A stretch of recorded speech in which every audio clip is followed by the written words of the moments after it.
وبركاته. رجعنا لكم فيديو الثاني. هذا الفيديو راح ندير فيه القطعة الثانية والقطعة الثالثة اللي هي متكونة من درات السرير والمخاد. درات السرير راح ندير فيه العرض تاع الكتان كامل، والطول راح ندير على الأكثر مترين ونص، يعني على حسب السرير تاعك. لا عاد السرير تاعك كبير ديري مترين ونص، لا عاد صغير ديري قل شوية. رايحين نديروا له كفة على الأربع جوانب. هذا هو يكون درا تاعنا جاهز. أما بالنسبة للقطعة الثالثة رايحين نفصلوا المخاد الكبار تاع السرير. رايحين نستعملوا في هذه الفصالة 3 قطع، القطعة الأولى والقطعة الثانية والقطعة الثالثة. كما راكم تشوفوا الفصالة درت القطعة الأولى هي الكبيرة، راح ندير فيها 72 سنتيمتر على 52. القطعة الثانية هي 60 سنتيمتر على 52 سنتيمتر. أما بالنسبة للقطعة الثالثة هي 29 سنتيمتر على 52 سنتيمتر. راح يكونوا هذه القطع مطويين على 2 باش نفصلوا في نفس الوقت زوج مخاد في نفس الوقت، ما نضروش تعبوا في رواحنا. هذه هي طريقة الفصالة، رايحين نطبقوها على القماش بطريقة سهلة كي يعودوا القياسات صحاح. ما تخافيش من الخياطة، كلش راح يجيك ناجح بإذن الله. طبقنا هذه الطريقة على القماش ودرنا منها 3 قطع كما راكم تشوفوا في الفيديو. درنا القطعة الكبيرة اللي هي الأساسية راح تكون في وجه الوسادة، والقطعة المتوسطة والقطعة الصغيرة. هذه الطريقة راهي طريقة جد سهلة، أي وحدة تقدر تتعلمها، حتى لو كنتي مبتدئة ما تعرفيش تفصلي ما تعرفيش تخيطي. هذه الطريقة رايحة تساعدك بزاف في الخياطة. نبداو بسم الله على بركة الله. الخياطة رايحة تكون رايحين نشرحوها على الباترون على الورق، مش على القماش، خاطر على الورق احسن باش تفهموا وانتم طبقوا على قطعه القماش.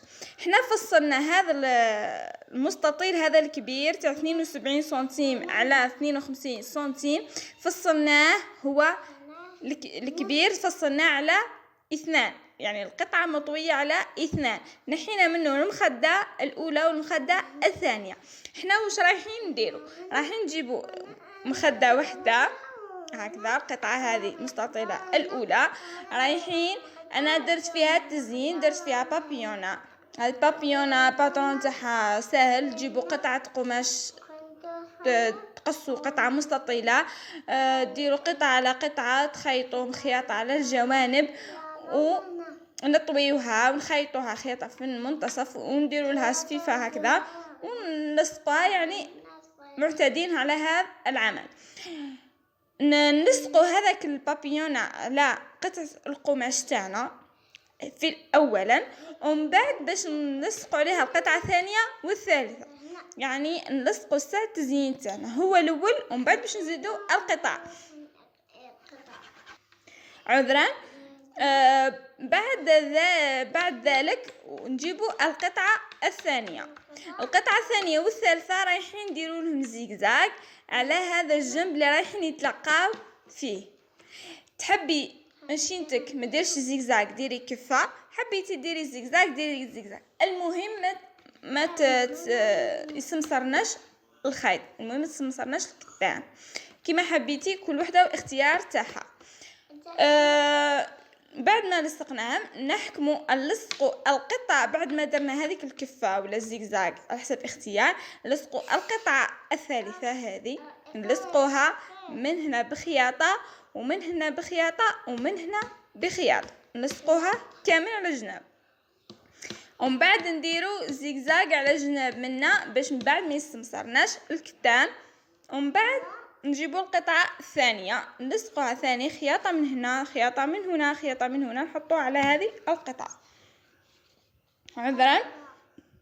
ونديروا كذلك زيغزاغ على كامل الجوانب باش ما يستمسرناش الكتان وتجينا خدمة نظيفة ومتقونة. بعد هذا كامل تكون المخدة تاعنا بإذن الله جاهزة، تقريبا جاهزة.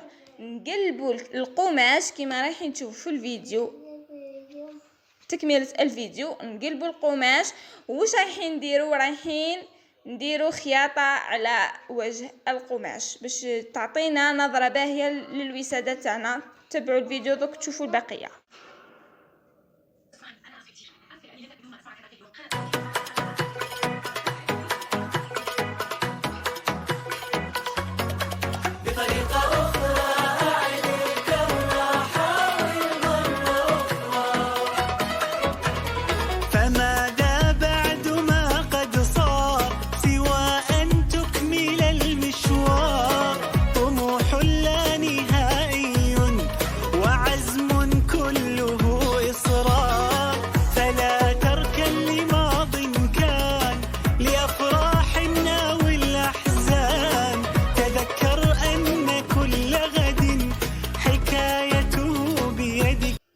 الان راح نديرو الفصاله تاع المخده الصغيره تاعنا. ها هي الباترو تاعها كيما راه قدامكم.